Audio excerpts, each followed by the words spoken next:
Hi, it's Miss Pritzel at the Optimus Library, and I am book talking a horror fiction novel called What We Harvest by Anne Fraistat.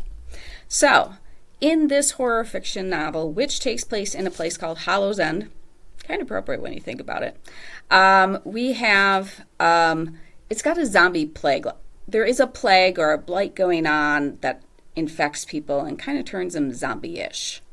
Okay, so I think they do use the word zombies at one point, but that's not what they call the people and animals that are affected. So, as I said, the crops on farms, people and animals are becoming infected, and the infected people and animals are haunting the woods at night, and then they come out at night and they attack other people and either infect them, but also sometimes kill them and sometimes eat them. So yeah, you can see where it's got the zombie feel to it. So the government has quarantined all of Hollow's End. They're not letting any social media get out as to what's going on. The government's saying, hey, this is a huge mercury spill, because the blight that's going on does have they call it the quicksilver blight, because it does look and kind of act like mercury, which is a liquid metal, if you've ever seen it. But it's not mercury. So it's important to know that Hollow's End was founded by 4 founding families, and each of these families raises a fantastical plant. 3 of them raise plants, and the other ones raise fantastical animals. So it's not a fantasy, so it's not magic. It's considered alchemy because they founded this about 150 years ago. So there's a mystery as to why are these families able to raise this. So Wren Warren, who is our main character, her family raises what's called rainbow wheat. So the wheat's different colors and has different flavors. And then there's the pewter florists who raise silver-veined ghost melons, which also have some interesting properties like I think it's like anti-anxiety, anti-depression type things, and they can make all different things from these melons.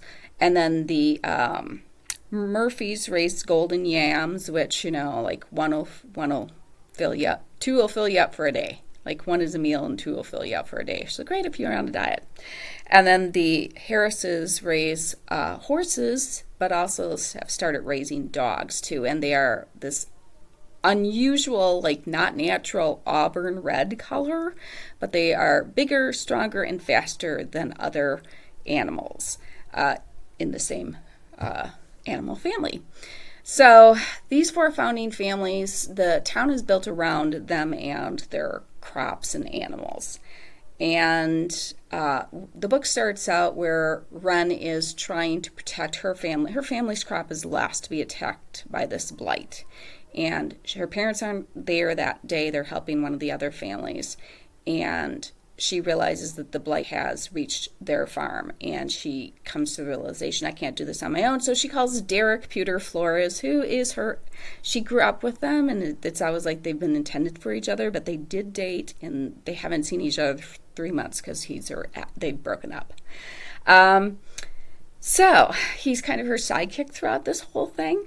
And as they're being chased around by the infected people and animals and stuff like that, there's a lot of cool chasings. I'd say those would be the most, to me, I love chasings.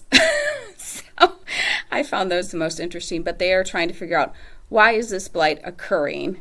Because things happen that they realize it's something that their ancestors did, that, number 1, they have these magical crops, and number 2, why is this blight happening? So there's kind of an investigation into that. So like I said, the plague is scary. The infected animals and humans are probably the scariest part of the book, and the chase scenes are the most exciting thing. So I really did enjoy this book quite a bit. So it's called What We Harvest by Anne Fraistat.